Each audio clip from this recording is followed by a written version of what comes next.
Clayface battles Bruce Wayne in Batman number 20. We've got gore, sorcery, and general weirdness in the New Image book, Chin Music. And Kieron Gillen brings us some superpowered Nazis in Uber.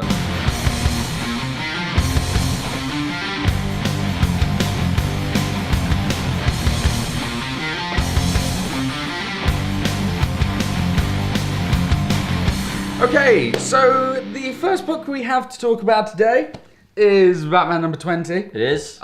We have been talking about this book every time it comes out. Since issue 12? Since issue 13. 13. It's 13. So that's when we started the show. Yeah, definitely. That was the first episode of the show. It was, and we're now on issue 20. Look at that. Oh.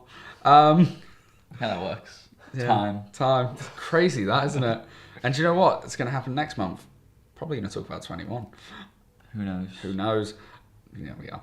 Anyway, so this is the kind of conclusion to last month's story where Clayface was impersonating Bruce Wayne to try and take down Batman. You got Greg Capullo, you got Scott Snyder, and you've got a backup story by, is it James Talon? Yep, James Tyrinian. I don't know how you pronounce his name. And Alex Maleev. What did you think of Batman 20? That hasn't already been said. Well, try and change it up a bit. Okay, I can definitely change it up a bit. You go for it. Because I think this 19 and 20 two-parter, I think, is the weakest issues that we've had since the run has started again. Okay. In fact, maybe some one or two Court of Owls, I was a bit, okay, come on, because that story went on for quite a while. But I haven't been captivated by this. I've really enjoyed the Damian bits. I like how Scott Snyder has chosen to incorporate Damian. You know, he isn't... There's a line in this where Bruce says, like, this isn't the same as last time. This isn't the same as Jason. This isn't what happened with Jason. I'm dealing with this in my own way. And it's kind of nice. It's contrasting to what's going on in other books. But it's nice. It's subtle.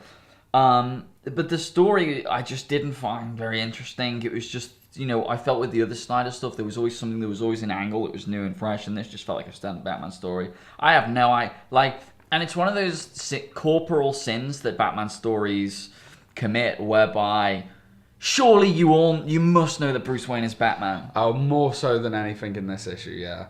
Like, he knows how to use the super, he's got the one-liners, like, it's ridiculous, and especially, I mean, they're in the Batcave there, and Clayface just like, I'm gonna take out you, Bruce Wayne. It's like, they're at Wayne Enterprises, and he's supposed to be fun. And Lucius Fox, like, it's just silly. It's silly how they don't know he's Batman. The backup story. I really enjoyed the first part of it, and then the first, it was just more. It just felt more standard. The second part, like the wrap up, it didn't wrap up with any particular, zazz. The last couple of panels of Superman and Batman were nice. The Alex Maleev art, I find a bit dark. And it was such a contrast. It's very ink heavy. It's very ink heavy, and it's such a contrast to the rest of this book that was very colourful. And by the way, the art from Capullo, I mean, I just like it a lot. I really like his art, and it's just as strong here. But I felt the main story to be a little standard, and the conclusion, the story in the back, to be a little standard as well. I was just a standard issue of Batman. Yeah, which you know what? I agreed for the most part. I went for it going, well, I don't get me wrong. There's nothing wrong with a bit of standard every now and again. I can dig it. But the second Clayface has his little Damian moment, I was like, oh, you shouldn't have done that. And then. Not and then that much. Why aren't they all going, why are you so asked about Bruce Wayne's son? Why are you fucking losing your shit over Bruce Wayne's son? Yeah, I know. But yeah, the end couple of panels, I was like, oh, that just gets me every time. So yeah, I did put so, and I mean the same in the backup issue, because it ends in pretty much the same tone. It's like, let's not talk about Damian, but talk about him. It does, however, get me excited for the Batman Superman book that's coming out pretty soon by Greg Pak. Because I'm looking forward to seeing their interaction in the new 52. I like their interaction. I think they have a good relationship. Yeah, and that's why I'm looking forward to this Batman Superman book that comes out pretty soon now, to my knowledge, about the same time as Superman Unchained. So yeah, no, I mean, I agree with you for the most part. I thought the ending was very sweet, very touching. But yeah, certainly not the most standout Batman that we get. But next month is Year Zero, so we'll see how that one goes. Yeah. So Chin music is just crazy. It's just batshit crazy. Like I have a hard time telling you the plot of this. I don't really know. There's some weird supernatural powers going on. I feel like there's magic involved. I don't really know. I can't really get a good gauge of when it's set and if we're in two different time periods. We are in the Prohibition completely, era, exclusively. I'm pretty sure. I don't know about the stuff in Egypt, but I assume it is as well. Yeah, exactly. It's two very different things. So, kind of a crazy book. Don't really know how to describe it. What did you think?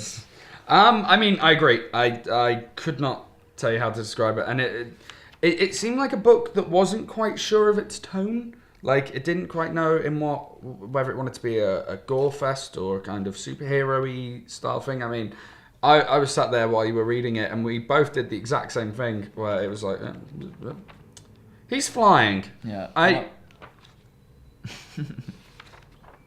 Okay, he's flying. And it happened again towards the end. It was like, he's missing his head now. Oh yeah, so he did. Because the art style's very kind of... it's very experimental. Like, they're doing some really cool things with panel layouts in here. And the artwork, for the most part, quite pretty. I like all the stuff in Egypt. The stuff in the Prohibition times isn't really my cup of tea. It's a bit too dark, and there's something about the inking on the faces that I just find too heavy and too much. As far as the story goes, I have no idea what's going on. But then I kind of want to know.